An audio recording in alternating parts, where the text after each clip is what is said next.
Et puis avec nous dans le 64 minutes, un témoin direct de l'histoire des négociations entre Israéliens et Palestiniens début des années 90. Bonjour Jacques Neria. Oui, bonjour. Merci d'être avec nous. Vous avez été officier supérieur du renseignement militaire israélien, attaché militaire notamment en France et en Belgique. Et puis de 92 à 94, le conseiller diplomatique et l'envoyé spécial du Premier ministre de l'époque, Premier ministre israélien Yitzhak Rabin. Un Premier ministre, il faut le rappeler, qui a été assassiné en novembre 95 à Tel Aviv par Yigal Amir, un extrémiste juif. Et vous êtes donc l'auteur, Jacques Neria, de ce livre « Entre Rabin et Arafat » aux éditions Arcana Imperii. Un livre qui est un journal de bord, on peut le dire, un témoignage de l'intérieur sur ces négociations de paix à l'époque entre Israéliens et Palestiniens, au fameux moment des accords d'Oslo, un moment historique en 93 où tout le monde a cru que la paix était possible entre Israéliens et Palestiniens. Avant d'en parler, d'abord, pour ceux qui ne le connaissent pas, vous qui l'avez côtoyé au quotidien, qui était Yitzhak Rabin, assassiné il y a 23 ans? Pour vous dire, je réglais ma montre le matin à 8 h du matin quand je savais que le Premier ministre était là. Donc j'avais entre 4 minutes au maximum pour le briefer sur les affaires du jour et pour recevoir de lui l'émission spéciale. C'était quelqu'un qui n'aimait pas les détails, mais quand il fallait, il s'attardait sur les détails, sur la petite virgule. C'était quelqu'un qui n'avait jamais expliqué à son entourage, ni à moi-même, quelle était sa vision de la paix, qu'est-ce qu'il voulait en fait de compte des Palestiniens. Oui. Et donc c'était plus ou moins un énigme. Alors là, on est allé un peu vite, mais les images qu'on vient de voir, j'espère qu'on va pouvoir les revoir, c'est cette image de la signature de l'accord qui était signé en fait dans les jardins de la Maison-Blanche avec Bill Clinton. Voilà, on voit l'image historique, oui. Cette image, cette poignée de main entre Rabin et Arafat, c'était le 13 septembre 93. 93, voilà, c'est exactement, c'est la date charnière, c'est la date qui en fait aujourd'hui influence tout ce que nous faisons. C'est cette signature qui a tout simplement... Et à ce moment-là, comme je le disais, tout le monde pensait que la paix était à portée de main, c'est le cas de le dire. Écoutez, je pense que... comme l'avait dit Rabin, il fallait donner une chance à cette paix-là. Ouais. Donc, il fallait, pour les prochaines générations, leur dire, écoutez, nous avons essayé. Donc, il faut essayer avec toute la bonne volonté que nous avons et en voulant franchement arriver à une coexistence. Je dirais, le pourtour de la solution n'avait pas été prononcé par Rabin.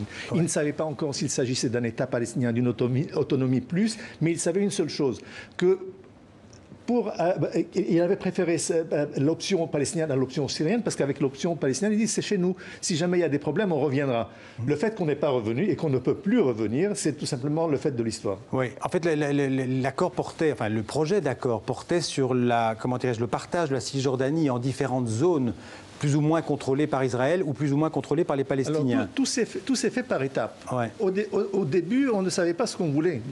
Au début, on voulait tout simplement implémenter les accords qu'on avait signés à Washington. Ouais. Et bon, pendant 4-5 mois, on a discuté avec les Palestiniens, négocié avec les Palestiniens, et on a découvert que les Palestiniens avaient d'autres positions que celles que nous pensions. Et vous étiez un conseiller très précieux parce que vous parliez l'arabe aussi. Non seulement ça, les Palestiniens me considéraient comme le fils adoptif d'Arafat, parce que c'était lui qui me confiait l'émission, c'était plus le Premier ministre, et donc j'étais devenu le pro-palestinien au bureau du Premier ministre. Donc, je ne vous dis pas... Vous étiez vraiment l'intermédiaire direct. Tout à fait. Vous l'avez rencontré plusieurs fois, Arafat, bien entendu. J'ai passé des heures entières avec lui. Alors, Rabin, c'était un militaire. Et vous dites quelque part que c'est un faucon politique qui s'est transformé en faiseur de paix. Oui, tout à fait. C'est une transformation, je dirais, du jour au lendemain.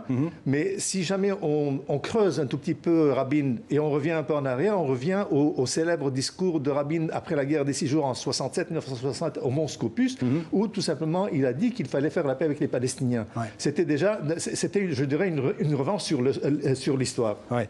Alors, votre livre, vous le dites aussi, est passé par la censure militaire israélienne. Tout à fait. Malgré tout, vous révélez des secrets dans ce livre qui étaient ignorés jusqu'ici. Il y en a l'un ou l'autre que vous pouvez nous révéler?